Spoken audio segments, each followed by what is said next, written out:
Hello, everybody. I am super excited to introduce you today to the amazing Zach Spuckler. Hi, Zach. I'm so happy to have you here. Hi, Ina. Thanks so much for having me. I'm excited to be here. I have so many questions for you. You don't even know. So let's just dive right in. Why don't you tell me what is your business and who do you serve? Yeah, so my name is Zach Spuckler. My company is Heart, Soul, and Hustle, and we work with digital-based businesses to help them scale their launches of their digital courses, group coaching programs, consulting practice, by giving them a really clear system to follow that helps them launch successfully. And I have to say that I first became aware of you because you were featured in the Amy Porterfield Online Marketing Made Easy podcast talking about challenges. And I won't lie, that has been my Bible for challenges. And it happens to be my favorite number is episode 144. I'm just going to say that right now. It's just Oh like all my gosh. synchronicity. Yeah. Thank So, you. so that's why I love talking to you right now because I want to really dive into how you became the success that you became. Because a lot of people who are listening to us, they're starting in their online coaching journey. And I want them a few years from now to be exactly where you are. I want to interview every single one of them for this podcast. So we're going to try to really dissect how you got here. So I want to go back to the beginning. Do you remember a time when you weren't thinking you were going to be an entrepreneur, when you were a regular dude who thought you were just going to go to college and work for somebody else? Was there ever a time in your life that you thought that way?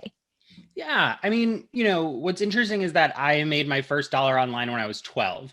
And so I've always really been motivated to kind of generate my own income. But, back in 2011, I graduated from high school and I did go to college. I went to college for 4 years and I started getting a master's degree as well, which I ultimately quit pursuing a master's degree to go full time in my online business. But there definitely was a time where I thought, this is kind of what it is.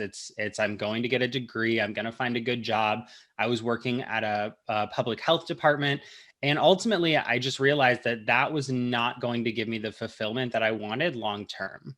You didn't start out just like selling out digital programs and learning about Facebook ads. The first thing you did was a food blog, isn't that right? Yeah. So Yeah. so it's not like you were going to your parents and saying, I'm going to teach everybody about Facebook ads and I'm going to be super rich. You were like, I have an idea for a food blog. Can you tell me more about that? Yeah, so I had a food blog for a really long time, and I loved that food blog. We took it from 0 to 25,000 impressions a month in about 6 months, and we were getting really good traffic and really good engagement. But ultimately, I burnt out because I made what I think is a classic mistake, which is I took something that was a great hobby and I tried to monetize it. And I don't think that there's anything wrong with monetizing your hobby.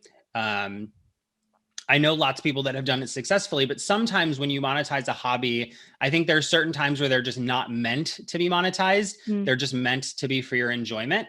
And, I loved learning about food photography and Pinterest and all the marketing elements. And so after about, gosh, I would say probably a year of running that blog, I kind of started to realize that I didn't want to run a food blog full time. I wanted to market a food blog full time. That's what was really lighting me up, was the marketing behind it.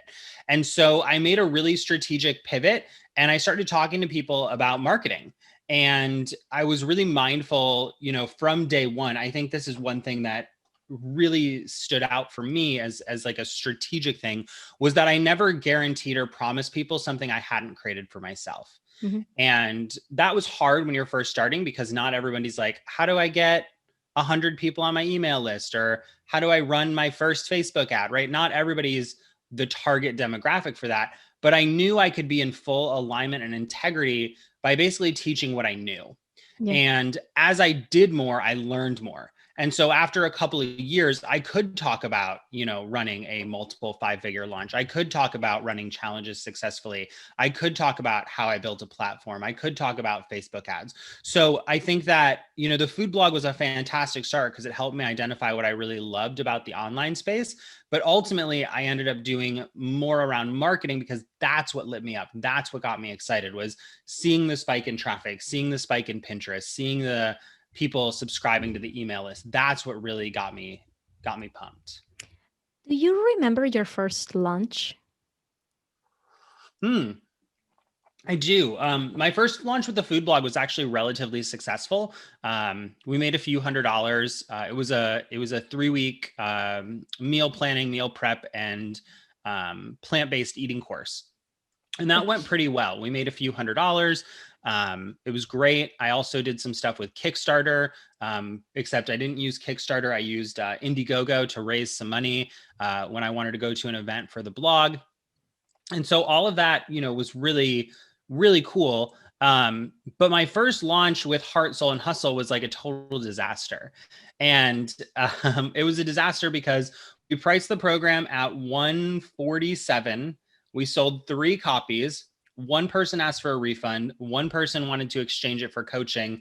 And one person was like, yeah, it's not that great, but you can keep the money because I think you've got great vision and this will go somewhere one day, which was a little deflating, right? But, in retrospect, it's really clear why that launch failed, because it wasn't really a launch and it didn't really serve a need in the audience. So the course was actually about creating organic reach on Facebook. And the way that we language and position it was like, well, if they don't want to spend money on advertising or marketing, why would they spend the money on the course to do it for free? They don't want to spend money, right? So that was mistake number one. And mistake number two is that we started acting like a launch is just, oh, you create something, you put it out there for a limited time, that's a launch. And it's like a launch is way more intricate. It's emails, it's advertising, it's marketing, it's what happens before the launch, it's the content you're creating. And so we didn't really officially launch it the way we should have. I don't think we even did a webinar. No, we did do a webinar, but it didn't go great. But yeah, I mean, everybody starts somewhere. And I think, the food blog space, when I got into it, wasn't as saturated as it is now. Just like the online marketing space is a lot more saturated now, but it's like, you've got to get clear that saturation just means your marketing and your messaging needs to be really good. And that was the big takeaway from that launch, is like, we really need to up our marketing and messaging game. Yeah. For anybody who's listening right now and they're basically taking notes on, well, I'm going to plan a launch. I want to know what are the things that were not working well for Zach and his first launch. Yeah. I want them to walk away with the lesson of, all right, do not do these 3 things and do these 3 things. Can we cover that just really quick to hammer that point home? Absolutely. So the 3 things that I would do are, number one, I would plan. So I'd plan your launch out. Like when I'm I actually have it open on my computer. I've got a list of all the podcasts that are coming out for our audience over the next 12 weeks, what ads we want to be running, what our list goals are. So plan things out. Second thing is reverse engineer your metrics. So we can go down this rabbit hole, but we don't have to. But basically, I tell people I want to validate what it's going to take to hit my goals. So a lot of times people go into a launch and they're like, I have $1,000 to spend and I want to make $10,000. And it's like, well, depending on your strategy and your marketing and your audience size, that might not be enough. And that's okay. That's where you're starting, right? So that's the second thing, is reverse engineer the metrics, determine what you need to spend, what you need to generate, what you need to convert at. And then the third thing I'll say is really dial in your sales page, your message, and your conversional strategy. So if you're doing a challenge, really spend the time to create a good challenge. If you're doing a webinar, really spend the time to create good slides. If you're doing a video series, really take the time to script them out. Because when it comes time to get them into your message and get them to your sales page, you want the message to be compelling enough that they want to buy. So those are the 3 things I would do. 3 things I wouldn't do are, number one, I would not be flying by the seat of my pants in a launch. So I want to have emails written in advance. Maybe I'm scheduling them in real time. Maybe I'm responding in real time. Maybe I'm tweaking some stuff in real time based on what's happening. But for the most part, I don't want to be writing an email at the 11th hour. And I don't want to be writing 5 emails on cart close day. It's a lot of pressure and it's not going to serve you well. Second thing that I don't want to do inside of a launch is I never want to overspend my metrics. So just like we said, you need to calculate your metrics. You also, if you're running ads, you don't want to overspend on your cost per lead if it's not going to be profitable. So you need to know your numbers so that you're operating in profit when you're generating leads. And then the final thing that I'll say about a launch is that you never want to quit mid-launch. So I have a friend and you've all heard the saying, like, it's not over till it's over. I have people that have done launches where everything looks doom and gloom. And then the last 24 to 48 hours, it totally turns around. So never quit in the middle of a launch just because the numbers aren't where you want them to be, because that last 24 to 48 hours can be absolutely pivotal. I love that. We're gonna put that in the show notes so everybody can just like go back and get it. You don't have to be writing anything down. But at this point in your story, we're still, you're trying these launches. You're trying to see how they work, right? You're not a Facebook ads expert at this point, but you're realizing that you're No. liking the marketing, right? I want to ask you, where does your grit come from? Where does okay, this webinar did horribly, but here I go, dusting myself off, and we're going to try it again and we're going to try it right. Where does that come from? I don't really know where the grit comes from. I think that what has really compelled me to keep moving forward is that I'm very motivated by, having a bigger vision for my life, right? And I've always struggled with vision, but and I'm actually like, to be really transparent, I'm still working on my vision and what I want my life to look like. But I knew, 5 years ago that I wanted to move to California, that I wanted to buy a house, that I wanted to, have nice things, so to speak. And so I do tend to be more motivated by money, though less so once you hit a certain level of revenue. The money doesn't seem to make a difference, right? But I'm motivated by creating a life that I want. So looking at where I am now and where I want to be, that is what gives me the grit. It's like, okay, this is great, but now I want to pay off my house. Or this is great, but now I want to travel to Europe. A little hard right now. Depends on when you're listening to this, but crazy thing called 2020. We can't really travel to Europe right now. But I want to do those things. And so that motivates me to be like, I'm doing this so that I can create that. I also think there's this element of like, some things are just exciting, right? So if you're doing what you love, which, I think is kind of overplayed in our space, is like, do what you love and you'll never work a day in your life. Is like, I work, right? I put in the work. But I enjoy it. I like recording the podcast. I like creating content. I like engaging with my audience. I like writing emails. And so doing things that I enjoy really helps me kind of keep going when sometimes I'm doing stuff I don't enjoy. Like, believe it or not, I don't love writing Facebook ad copy. It doesn't really light me up. It doesn't get me overly excited, but I love setting up and running the Facebook ad. I love watching the metrics and the results roll in. So it's like, there's this element of like, figuring out what gets you excited and what lights you up. That's going to serve you as well. Yeah. And we can see that in your journey, because we're about to get to the most interesting part, which is you go and you make yourself a really nice business. You got some courses going evergreen. You have your digital courses out there and people are consuming them. People are loving what you're doing. And then you say, and I'm sure it wasn't as sudden as this, but then you say, I'm going to shut down all of these courses that I have built over all these years, and I'm going to go for the agency model, and I'm going to serve people one-on-one. So first of all, I want you to illustrate for us, before you decided to say, okay, I'm shutting down, I'm going agency. Before that happened, what did your business feel like to you? What did you have going on? What had you built, and how did it feel to be the CEO of it at that time? Yeah. I mean, the reality was the business was great. Like things were going really well. Revenue was good. Team was good. Everything was really processed out. The problem was that I had created a business, and this is what I'm actively working to not create this time around. I created a business where I was obligated to do a lot of things, right? And I look, at the end of the day, there is obligation in your business, right? You're obligated to deliver to your clients. You're obligated to show up on social media. But I felt like I had to be on social media every day. I felt like I had to create a podcast every week, right? And even just that minor language of like having to do something versus having the opportunity to do something or getting to do something, that didn't feel good. And, I've learned a lot since then, and I've set up really good team structure. And one of the reasons I came back is that the agency model is great, but I found that I was in a similar position, right? I'm still responsible for these things. And so, I'm still, processing and working through and thinking about these things, because I love my agency clients, and I'm still retaining a few agency clients as we start creating more courses. I still work with agency clients. I still love our agency clients. But what I realized was that, having 15 agency clients is it's just as much work as having the course business, right? And I don't want to say that I switched to the agency models to like work less, because that you definitely don't in an agency work less. But I switched to that model because I wanted something different, right?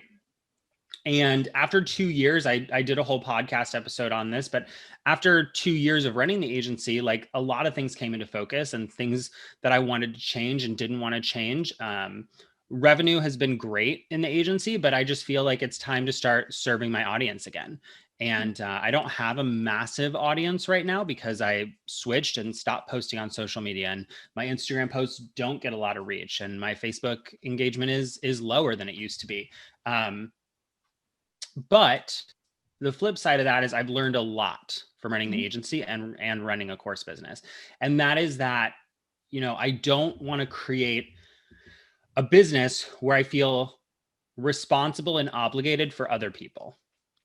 And that sounds really almost self-serving in the sense that you're like, but you are responsible. You have customers and you have clients and you have all these people. But it's like, if you work with coaches or you work with consultants, what they'll tell you is like, we're not responsible for other people's success, right? We're responsible for showing up. We're responsible for doing a good job. We're responsible for being professional with our clients.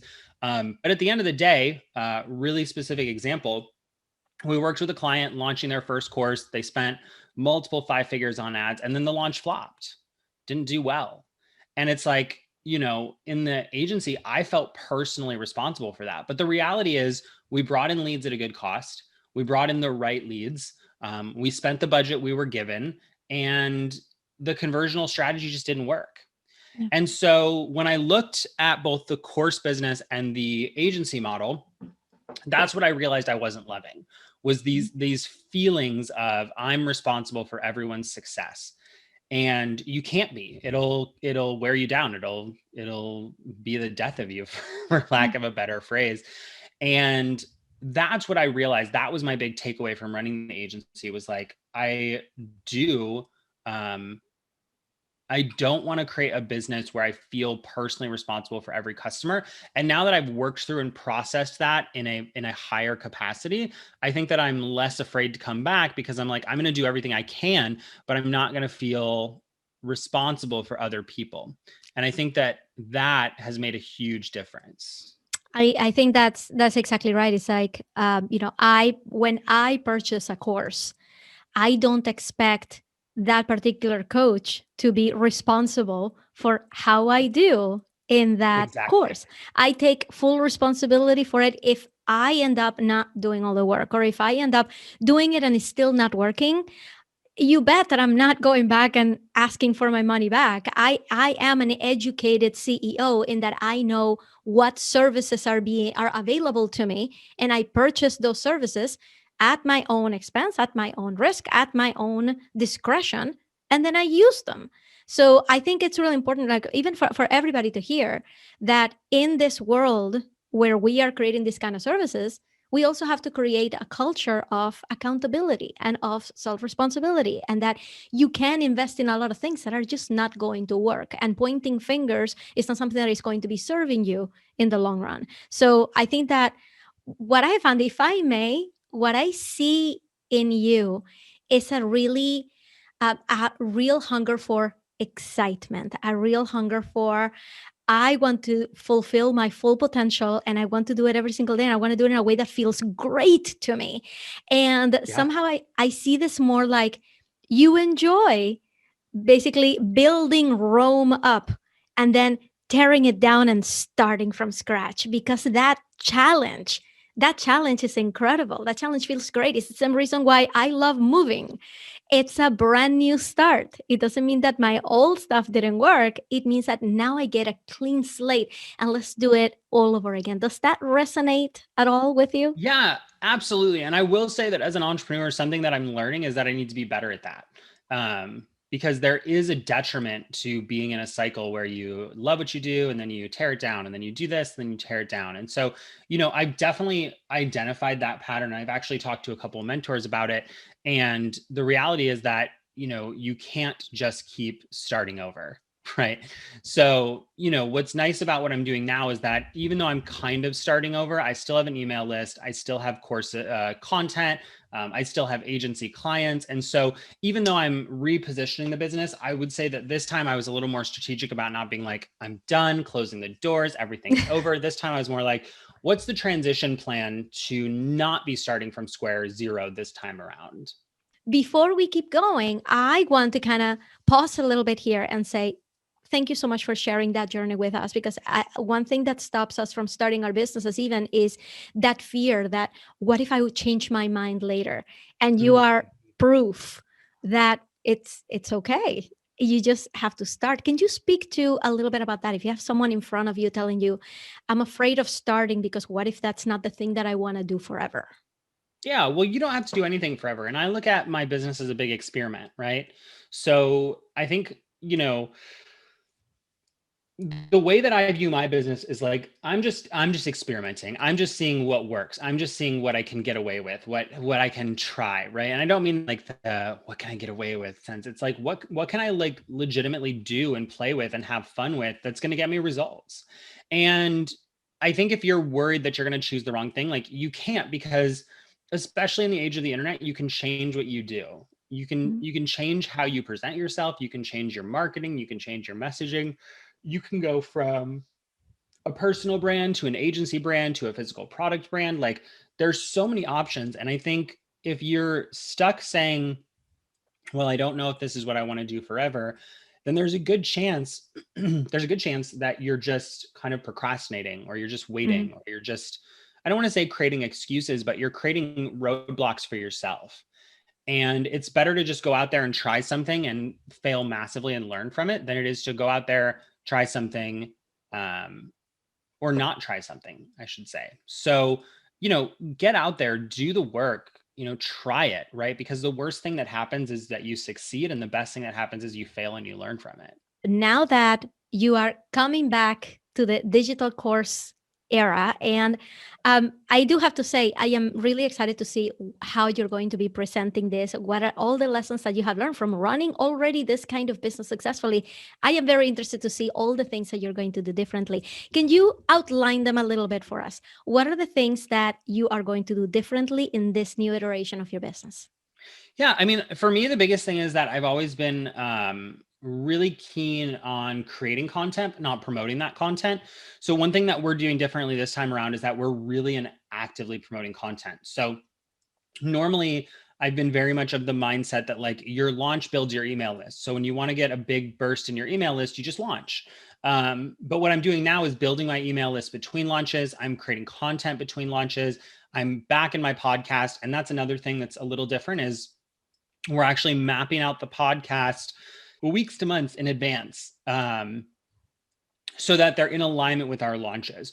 We're also planning our launches a few months in advance, whereas previously I'd be like, okay, we're going to launch in February, and then January would roll around and I'd be like, all right, we got to go. We got to figure this out. And now it's like, it's November and we're mapping out our February launch, and that's months and months away. We're figuring out our budget and our goals and how much we want to spend and how we're going to promote the podcast. And then the third thing is that we're really promoting the podcast, right?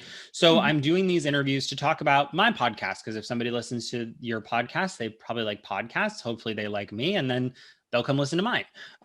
So we're also actively promoting the podcast. We are actively engaging our audience. And then the other thing is we're challenging, and this one I'm a little excited about. We're kind of challenging the notion that to be successful, you need to have a 997 course. And we're going to work with people who want to be lower priced, who want to have memberships, who might not be ready to charge $1,000 for a customer, who might not have the infrastructure to charge $1,000 for a customer. So we're going to work really closely to help people challenge that status quo, especially in the online marketing space, starting with how we price our courses. We might have options where it's like higher touch, but we want to reach people who are like, I want to have that first successful launch, but they don't want to spend their entire marketing budget to do that. Yeah. So those are some of the things that we're doing a little bit differently. We still want to deliver an A-class experience. We still want to create amazing content, but yeah, we're doing things a little bit differently. I love it. And for anybody who's listening, I think it would be a complete disservice if I didn't ask you a little bit about Facebook ads. Yeah. So, this is one thing that everybody thinks is the silver bullet, right? It's like, well, I just need to Ugh, put some, totally. your eyes just roll so far back I of your know. head that, so that's what everybody thinks, right? It's like, well, I just need to start putting money into Facebook ads. And I'm going to tell you, I learned this the complete hard way. To this day, I am not a big investor in Facebook ads because it flopped so badly the first time that I threw money at it that I have been very gun shy about getting back into it. Right? I went and I hired myself an agency, and I thought, like you're saying, like, oh, I'll just hire a professional and they'll take care of it, and then things will blow up and things will be wonderful, right? But I didn't have the mailing list behind it. I didn't have like any leads. I was just starting out, so I threw a whole bunch of money at Facebook ads, and it got me an extremely low number of people in my mailing list. And I'm like, why did I just do that for? So clearly, I'm not doing things right. So if anybody's listening right now and they're like, well, I'm planning on starting with Facebook ads, what Yeah. would be the thing that you have to say, like, okay, this is what you need to know before you dive in? These are the things that are required. How can we make people more successful when they first dive into Facebook ads? Yeah, well, I think the first thing to understand about Facebook ads is that you need to learn them, right? And I say there's two ways to learn them. You either invest with somebody who's done them, or you spend your own money and try and figure it out. And it's a lot cheaper to invest in someone who's done it. Watch a free webinar, go to YouTube. I don't necessarily mean you have to invest money. You can invest time. Generally, when you invest money, it's a little bit faster, but it's like you also want to be mindful that it costs money. Facebook is in the business of making money, which means their job is to get you to spend money on the platform. Mhm. Doesn't mean their job is for you to make money on the platform. So just be mindful that you need to really educate yourself before you get in there and before you start kind of playing around with what is and isn't going to work. That's the first thing. The second thing is you need to have clear outcomes. So a lot of people are like, I'm going to build my email list because that's what I've heard. It's like, if I spend money on my email list, then I'll have a big launch. And it's like, but what's the end game? Right? Is it once I hit 100 emails, I'm going to promote to them and I'm going to get my first customer? Is it once I get 1,000 emails, I'm going to do a webinar? Is it once I hit 10,000 emails, I'm going to do a big launch? Like, you have to have that end game in mind, because a lot of people think, oh, if I spend money on marketing, then I'm going to create revenue. And it's like, well, do you have a funnel if you're running things passively? Do you have a launch plan if you're running things actively? So that's the other thing I would say. And then the last thing I'll say about ads is don't spend what you're not willing to lose. And I think that's a big one, is like, every time you invest in Facebook ads, yes, it's an educated investment, but it's a risk. You're taking a risk, right? So I just want you to keep that in mind, that, if it doesn't work, are you going to be in deep trouble? So like for us, we don't spend more than we can realistically spend on ads. And that means the last thing I'll say is that you want to scale up intentionally. And what I mean by that is, a lot of people are like, oh, I've got my big launch coming up. I've saved $5,000 and I'm going to go all in, right? And I'm like, it's probably better to spend $1,000 on your first launch, then a couple thousand, then 5,000, then 10, then 20, then 30. Let it scale up over time, right? Don't be so eager to have that massive 6-figure launch or multiple 6-figure launch that you're throwing caution to the wind and making poor choices. Because I've seen entrepreneurs do this, where they're like, I've spent more than I have, or I've put it on a credit card. And I don't encourage that, but I want you to be mindful that that's going to come back in the long run if it doesn't work out to bite you. So you just want to be careful about how, when, and what you're investing with Facebook ads. And I don't really want to say careful. I want to say mindful. You want to be mindful of what you're doing. Is it a good idea to do Facebook ads if you have zero audience right now? Absolutely. Tell me more. Absolutely. Yeah, if you have no audience, Facebook ads are a great way to grow your audience, but you've got to have an end goal for that audience. It's like, if you have no product, you're still identifying your niche, you don't know what you want to do, you maybe have an idea of what you want to sell, but you run Facebook ads, there's no end goal there, right? But if you're like, I want to get 100 people on my list so I can start growing my blog traffic, and I want to promote my Pinterest graphics, and maybe I'll spend $500 to grow my list, and then I'll sell something for 300 and try to sell 3 of them, and profit a little bit. It's like, you just want to be thinking, what's the end game here? Because if the end game is, I want to build my audience, lots of people have a big audience and don't make money, right? But lots of people have a small audience and make killer money. So just keep that in mind, that it is a numbers game, but it's not a, how do I get more than everybody else kind of game. Love it. Thank you so much for covering all of that with us and for being so open with your story, because it's really going to help so many people. And I can't wait to watch you create the kind of business that we're all going to be following. It's like, did everybody see what Zach just did? And we're just going to want to mimic it, because there is no scenario where you're not going to have the wildest success in 2021. There is no scenario. So let me ask you, what do you think is the biggest misconception that people have of you as a successful business owner?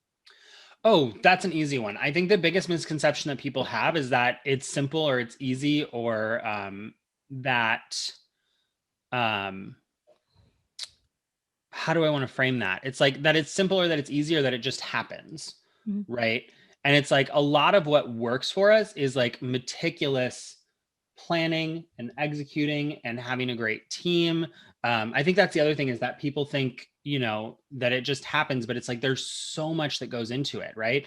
There's team, there's software, there's processes, there's planning. I mean, there's so much that goes into being an entrepreneur, that I think sometimes the biggest misconception is that I am, working 3 hours a day and then doing nothing the rest of the time. And it's like, I'm working, right? And even in my non-busy seasons, I work 25 to 30 hours a week. That's my goal. But I'm still working. When I'm on, I'm on. And I think that that's the big thing, is like, a lot of people think that the online course world is like this quick and easy money. And it's like, it's not quick and it's not easy. I've been doing this for 6 years now, 7 years, if you count the food blog. And it's like, things have not gotten easier. They've gotten harder. And you've got to be willing to continue in the face of adversity. So I don't know, that's kind of like 3 different things, but that's, I mean, to me, that's the big misconception, is like, you just do it, right? And it's like, no, you learn it, you process it, you analyze it, you test it, you experiment with it, and you find what works for you. But yeah, I mean, I think that's the biggest misconception, is like, Zach is like this magic touch your business and it turns to gold kind of scenario. And it's like, no, it doesn't work like that. Right.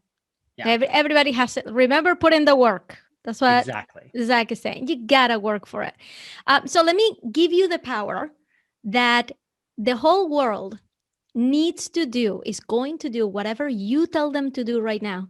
And they have to do it in the next 24 hours. They have no choice. What do you think is that thing that everybody has to do? I think the next thing to do is plan out your next 60 to 90 days. I think that's the big one. If you want to launch, or you want to build a funnel, or you want to do a webinar, or you want to do a challenge, plan it in the next 60 to 90 days. 60 to 90 days is enough time to create the content, to do the work, but it also gives you a deadline. And I think, it's always been interesting to see that a lot of people are like, I've been sitting on my course idea for years or months or even weeks. And it's like, you don't have to sit on it. You can run with it. So I would sit down and map out your next 60 to 90 days and then execute. That to me is going to be a total game changer for most people. Nice. Thank you so much. So where can people go and follow you and connect with you? Absolutely. So if you want to stay connected, you can head over to Instagram. I'm at Heart Soul Hustle. But if you want content, then you want to head over to heartsoulhustle.com/podcast. And we have over 130 episodes of my own podcast, the Heart, Soul, and Hustle podcast, where we cover everything from running your first Facebook ads to going behind the scenes of launches to talking with clients from the agency that we've worked with. We go deep on a lot of different topics, but all around selling more of your online course. So if you want to check it out, heartsoulhustle.com/podcast, or just look up the Heart, Soul, and Hustle podcast on your favorite platform. Yeah. And if anybody's listening to the podcast on a podcasting app, just go on over to your search and find it right now. Heart, Soul, Hustle, and subscribe to it.